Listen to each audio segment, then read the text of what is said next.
네, 안녕하셨습니까? 반갑습니다. 에베소서 3장 10절에 있는 말씀을 읽겠습니다. 에베소서 3장 10절에 있는 말씀입니다. 우리가 지난 2주 동안 우리가 말씀을 연구한 말씀입니다. 에베소서 3장 10절. 이는 이제 교회로 말미암아 하늘에서 정사와 권세들에게 하나님의 각종 지혜를 알게 하려 하심이니.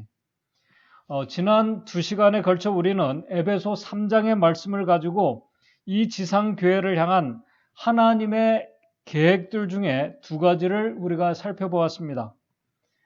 지난 시간에 살핀 것처럼 시대소망 680쪽에 보게 되면은 그리스도께서는 하늘의 질서, 하늘 정부의 계획, 그리고 하늘의 거룩한 조화가 지상에 있는 당신의 교회에서 나타나게 되기를 계획하신다는 그 말씀을 우리가 살펴보았습니다.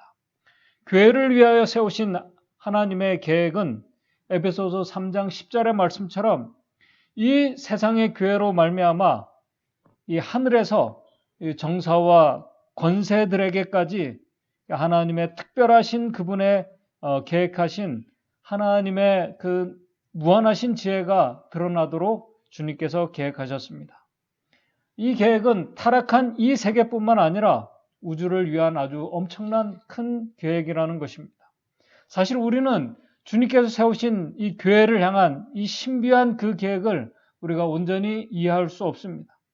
다만 우리는 성경과 증언의 말씀을 중심으로 오늘 우리가 우리의 그 생각으로 이해할 수 있고 깨달을 수 있고 실천할 수 있는 범위 내에서 우리가 연구하고 또 그 말씀을 우리가 이해하고 따라갈 뿐입니다. 지난 시간에 살핀 계약들을 간략하게 요약하면서 오늘 우리가 살필 주제 세 번째 계획에 대해서 좀 같이 살펴보면서 교훈을 가지는 시간을 가져보겠습니다. 첫째, 지난 시간에 살핀 대로 그리스도께서는 하늘의 질서가 그리스도께서 세우신 이 교회 안에 나타나기를 계획하셨습니다. 하늘의 질서는 하나님의 율법, 그분의 품성이, 다시 말해서 창조주 하나님의 그 자아 희생의 그 이타적인 사랑이 오늘 우리 교회 안에서 재현되기를 계획하셨습니다. 그리스도께서 교회를 사랑하시고 위하여 자신을 주신 것 같은 그 사랑을 우리가 우리의 믿음의 형제들과 같이 그 사랑이 우리 안에서 나타나기를 계획하셨습니다. 그걸 원하십니다. 그 다음에 둘째는 우리 그리스도께서는 하늘 정부의 계획이 주님의 교회 안에서 나타나기를 계획하고 원하십니다. 사단이 타락하기 전부터 하늘에서 하늘 정부를 공격한 바로 그것은 창조주 하나님의 그 공의와 사랑의 율법에 대한 아주 반대와 공격이었습니다. 사단은 창조주의 공의와 사랑의 그 품성에 문제가 있다는 거짓 주장을 했습니다. 사단의 교묘한 이 주장에 대한 하나님께서 준비하신 계획은 바로 그 해결책은 우리가 지난 시간에 살핀 것처럼 십자가였습니다. 십자가는 그 어떤 죄도 하나님께서 어떠한 작은 죄라도 결코 용납하지 않으시는 하나님의 공의와 또 그와 반면에 그분의 그 엄청난 죄도 감당할 수 있으신 하나님의 그 희생적인 사랑을 이 온 세상과 우주 앞에 드러낼 수 있는 이 신비한 하늘 계획이 바로 십자가였습니다. 십자가는 하나님의 공의와 사랑 그리고 사단의 거짓된 주장과 속임수의 그 실체를 온 우주 앞에 드러내신 하나님의 계획이며 능력이었습니다. 그리스도께서는 십자가가 세상을 향해 나아갈 이 교회 안에서 드러나고 높여지기를 계획하셨습니다. 십자가 앞에서 회개하며 십자가 앞으로 나오는 자들의 삶에서 일어나는 그 기적과 정말 기적 같은 그 삶의 변화를 통해서 십자가에 달리신 하나님의 아들이 드러나고 높여지기를 계획하셨습니다. 바로 그것이 영원 구원이고 선교였습니다. 십자가가 주님의 교회 안에서 높여질 때 또 그 십자가의 은혜를 깨달은 자들이 변화된 삶을 통해서 십자가에 달리신 하나님의 아들의 사랑과 은혜를 드러내고 높이는 삶이 바로 그 모습이 주님께서 세우신 이 교회 안에 나타나도록 계획하셨습니다. 바로 그 하나님의 교회 안에서 실현되는 하나님의 은혜가 오늘 우리의 교회 안에서 실현되기를 그분은 계획하셨습니다. 그리고 이제 세 번째 오늘 우리가 살필 주님께서 계획하신 것, 그것은 뭐냐면은 바로 십자가의 은혜를 깨닫고 회개하며 믿음으로 예수님 앞에 나온 자들이 모인 바로 이 신앙 공동체, 이 교회 안에서 우리 주님은 하늘의 거룩한 조화가 이 교회 안에서 나타나기를 계획하셨다는 것입니다. 하늘의 거룩한 조화, 이 하모니, 어떤 모습일까요?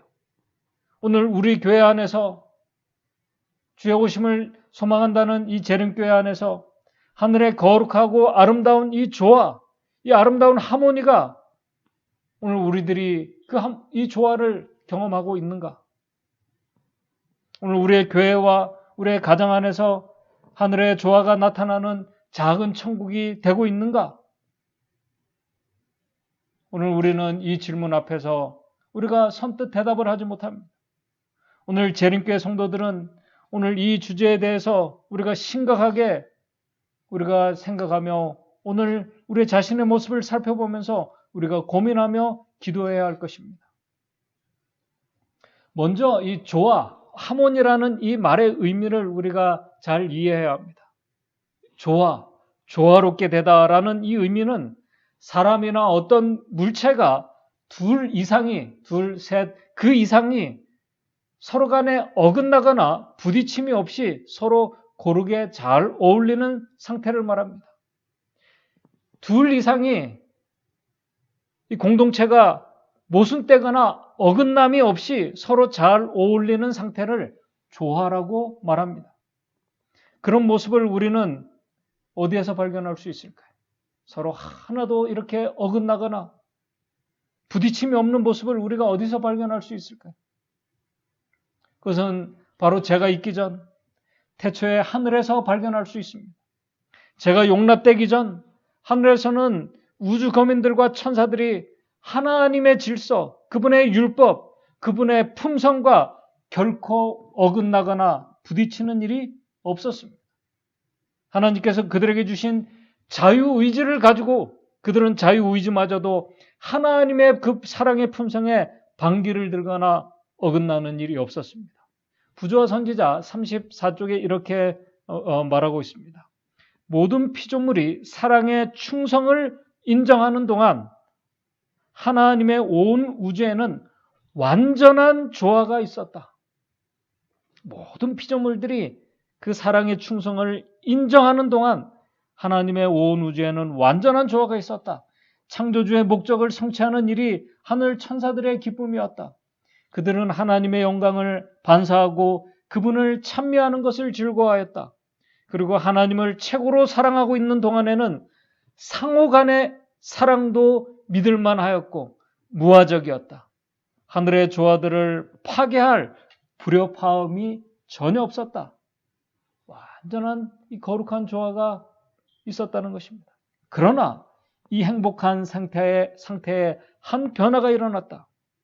하나님께서 당신의 피조물들에게 허락하셨던 자유를 악용한 자가 있었다라고 이렇게 말하고 있습니다. 바로 그 거룩한 조화가 있었던 바로 그곳에서 일어난 한 작은 변화.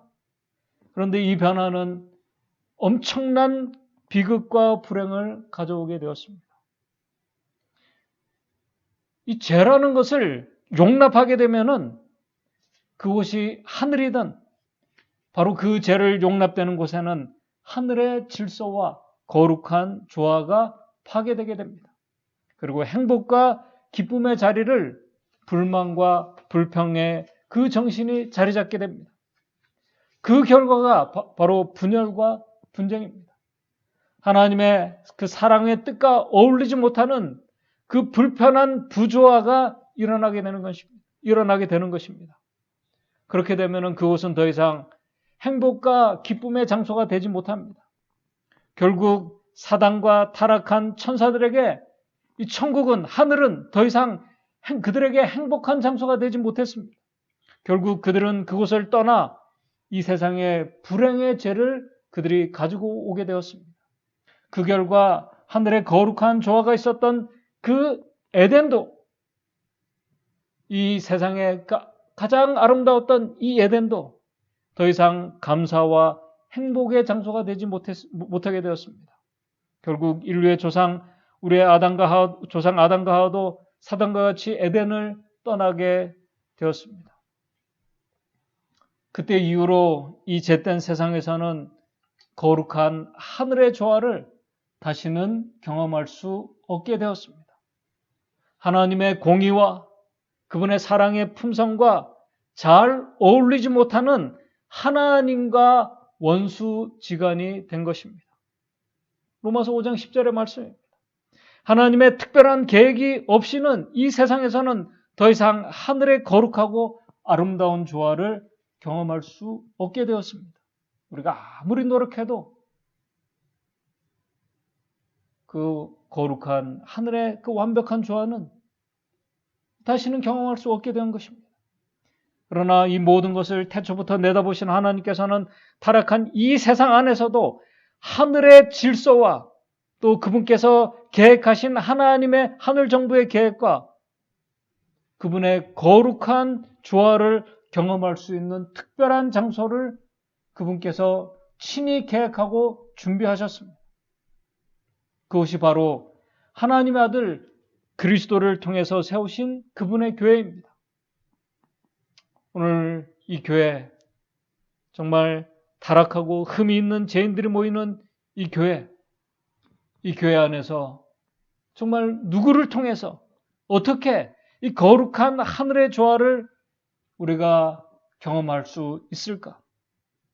하나님께서 맡겨주신 영혼을 구원하기 위해서 세우신 이 교회 안에서 각기 다른 동기와 생각과 목적을 가진 자들이 모여서 주님의 사명을 우리가 위해서 일할 때 어떻게 그분의 뜻과 계획에 맞게 잘 어긋나지 않고 조화된 가운데 이 교회의 사명을 우리가 감당할 수 있을까?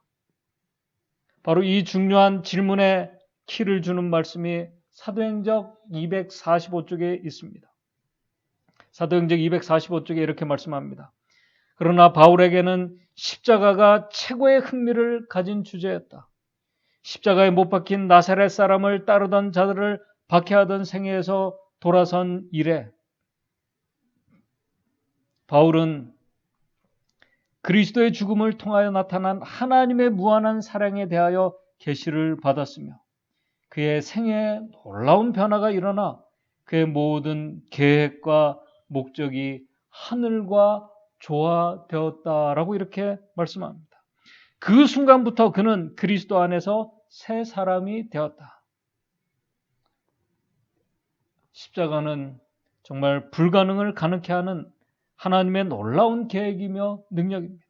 그래서 복음이라고 말하는 것입니다. 그래서 사도 바울이 고린도전서 1장 18절에 십자가의 그 도가, 십자가의 그 길이 멸망하는 자들에게는 미련한 것이요 구원을 얻는 우리에게는 하나님의 능력이라고 말씀하고 있는 것입니다. 십자가 앞에 바로 믿음으로 나온 믿음으로 나온 자들이 모인 곳이 바로 우리의 교회입니다. 앞에서도 질문을 드렸습니다. 바로 지금 이 교회 안에서 우리는 하늘의 거룩한 조화를 우리가 경험하고 있는가? 그렇지 못한 우리의 모습을 보게 됩니다. 왜 그럴까요? 왜 그럴까요? 십자가를 믿고 믿음으로 주님을 받아들이고 주님의 말씀에 따라 산다고 하는 우리 안에서 왜 이 거룩한 하늘의 조화가 그 조화를 경험하지 못할까요? 그 이유를 우리는 찾아야 합니다. 그리고 하나님께서 준비하신 놀라운 계획, 그 은혜를 또 그분께서 준비하신 거룩한 조화로움을 우리의 교회와 우리의 가정에서 우리는 경험해야 할 것입니다. 어떻게 이 거룩한 조화를 이 교회 안에서 우리가 경험할 수 있을까?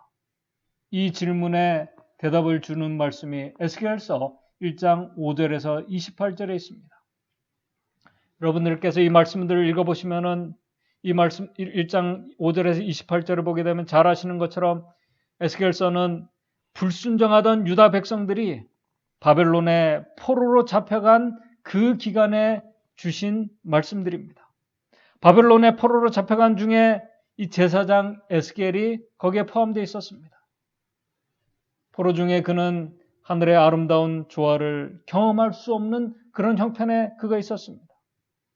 근데 에스겔은 바로 그때 아주 놀라운 복음의 계시를 보게 됩니다. 에스겔서 1장 1절을 보게 되면은 이렇게 말씀을 시작하고 있습니다. 제30년 4월 5일에 내가 그발 강가 사로잡힌 자 중에 있더니 하늘이 열리며 하나님의 이상을 그가 에스겔이 보게 됩니다. 에스겔서 1장 4절부터 보게 되면은 에스겔은 그 다음에 이렇게 말씀합니다. 북방에서부터 큰 폭풍과 큰 구름이 오는데, 이 북방에서부터 큰 폭풍이 온다는 말은 이 아수르와 갈대의 군주들이 예루살렘을 치러 오는 그 장면을 말합니다. 결코 아름다운 이 조화가 있을 수 없는 상황의 모습을 말씀합니다. 그런데 바로 그 폭풍과 함께 아주 큰 구름이, 폭풍과 함께 큰 구름이 오고 있었습니다. 그 큰 구름은 하나님의 임재를 상징하는 구름이었습니다. 하나님께서 유다를 공격하러 오는 이 바벨론의 군주들 위에 하나님께서 자정하고 계시는 모습이 그 폭풍 속에 폭풍과 함께 큰 구름으로 오고는 모습으로 말씀을 하고 있습니다. 그 모든 것을 통제하고 계시는 모습을 보게 됩니다. 바로 그 큰 폭풍과 큰 구름 속에 에스겔서 1장 5절에서 9절을 보시게 되면 이렇게 말씀을 합니다. 아주 이상한 장면, 이상한 형상을 보게 됩니다. 그 속에서 내 생물의 형상이 나타나는데 내 생물의 그 형상이 보여집니다. 그런데 그 모양이 정말 아주 이상하고 정말 괴상합니다. 그 모양이 이러하니 사람의 형상이라. 6절 각각 네 얼굴과 네 날개가 있고 그 다리는 곱고 그 발바닥은 송아지 발바닥 같고 마강한 구리같이 빛나며 얼굴은 사람의 얼굴인데 그 발바닥은 송아지 발바닥 같습니다. 정말 괴상합니다. 그런데 8절에 보게 되면은 그 사면 날개 밑에는 각각 사람의 손이 있더라.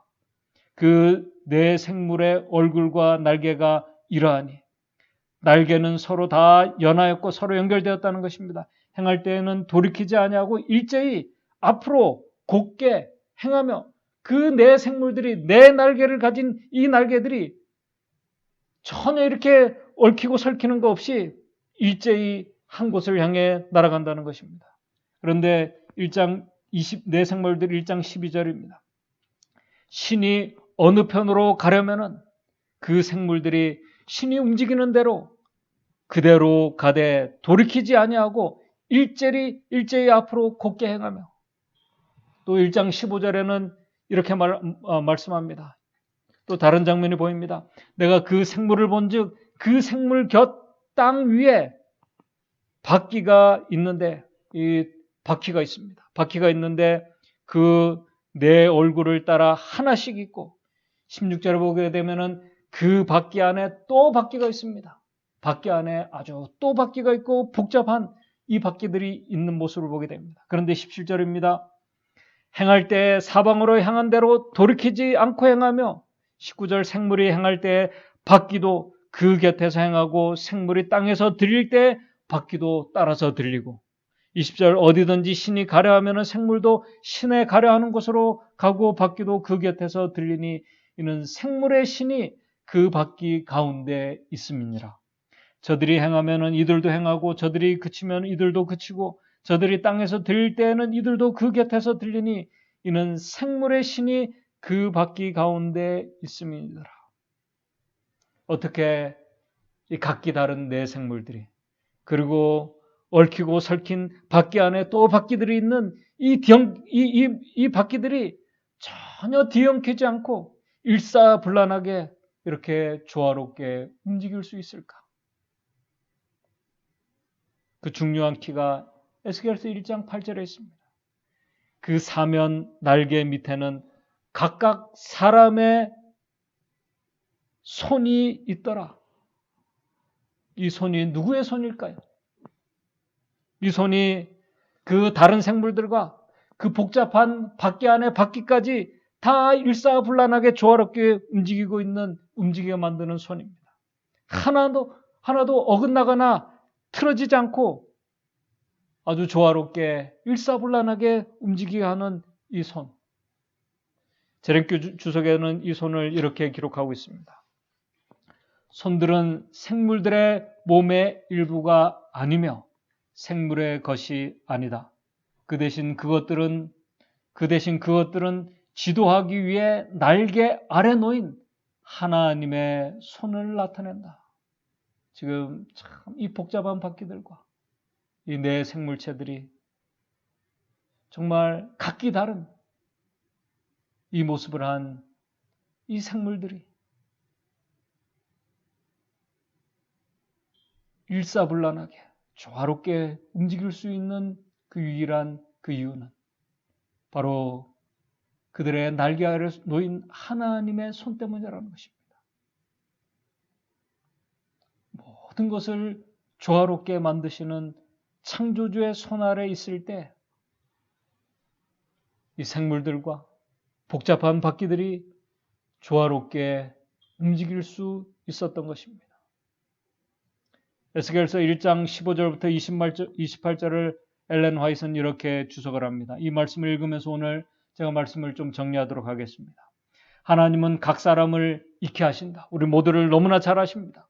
우리의 눈이 열릴 수만 있다면 영원히 변치 않는 공의가 우리의 세상에 역사하고 있음을 우리가 볼 수 있을 것이다. 인간의 지배하에 있지 않는 강력한 힘이 작용하고 있다. 인간은 자기가 일을 지도하고 있다고 생각하지만은 인간의 영향력보다 높은 힘이 역사하고 있다. 하나님의 종들은 하나님께서 사단의 계획을 좌절시키기 위해 일하고 계신다는 것을 안다. 하나님을 알지 못하는 사람들은 하나님의 역사를 이해할 수 없다. 바퀴 안에 바퀴가 있다.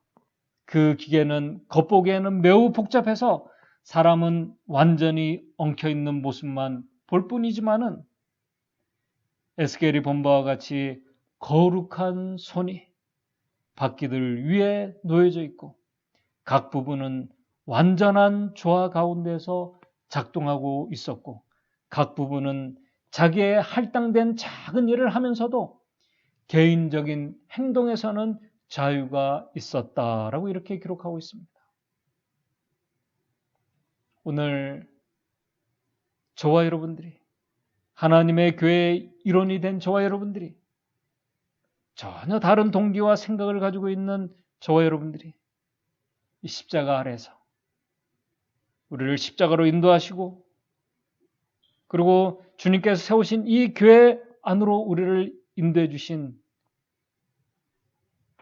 모든 것을 조화롭게 하시는 우리 구주 창조주의 하나님의 손에 우리가 놓일 수만 있다면 그리고 그 손에 우리의 의지를 온전히 복종시킬 수만 있다면 태초의 모든 피조물들이 하나님의 사랑에 온전히 충성하고 순종할 때 완전한 하늘의 조화가 있었던 것처럼 바로 그 손 안에 우리가 놓이게 될 때 주님께서 세우신 이 교회 안에서 정말 우리는 각기 다른 지체들이 우리의 행동에는 개인적인 자유가 있으면서도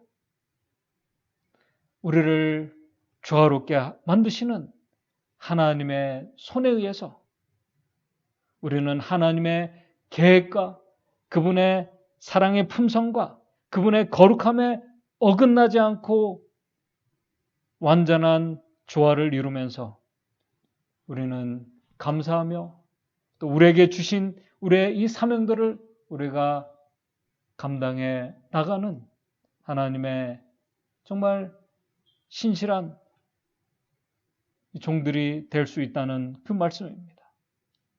오늘 우리가 하나님의 손에 놓여 있음으로 인해서 우리 안에 이 아름다운 연합과 조화가 우리가 이루어지게 되기를 바랍니다. 그리고 그 아름다운 조화 속에서 하나님께서 우리를 조정하고 우리를 인도하실 때 그 손에 순종함으로 인해서 오늘 우리 안에 감사와 기쁨 가운데 우리에게 맡겨준 이 사명을 우리가 주님의 주시는 그 능력으로 능히 감당하면서 보람을 느끼고 감사하는 우리의 신앙의 삶이 되기를 바랍니다. 그래서 이 교회 안에서 하나님께서 계획하신 거룩한 하늘의 조화가 오늘 우리의 신앙 공동체 안에서 경험되고 나타나게 되기를 바라면서 말씀을 마치도록 하겠습니다. 기도하겠습니다. 하늘에 계신 하나님 아버지, 오늘 주의 귀한 섭리로 십자가의 아래로 우리를 인도하시고 또 그 아래서 우리의 죄된 자아를 주님께 다 내려놓고 주님의 실수가 없으시고 모든 불협화음을 조화롭게 만드시는 하나님의 손 안에 저희들 들어가기를 원합니다. 그래서 우리를 하늘의 거룩한 조화롭게 만드시는 그 하나님의 손길을 이 신앙 공동체 안에서 우리가 경험하며 우리가 기쁨과 감사 속에서 또 우리에게 주신 그 사명을 우리가 주님의 능력으로 우리가 각 지체들이 열심히 우리에게 주신 사명을 위해서 일하는 주님의 귀한 신앙 공동체가 바로 우리의 교회가 될 수 있도록 주님 인도해 주시옵소서. 그래서 이 교회 안에서 하늘의 질서가 또 하나님의 계획이 또 그분의 하늘의 거룩한 조화가 실현되는 바로 그 교회가 우리의 교회가 될 수 있도록 인도해 주시옵소서. 예수님의 이름으로 기도드리옵나이다.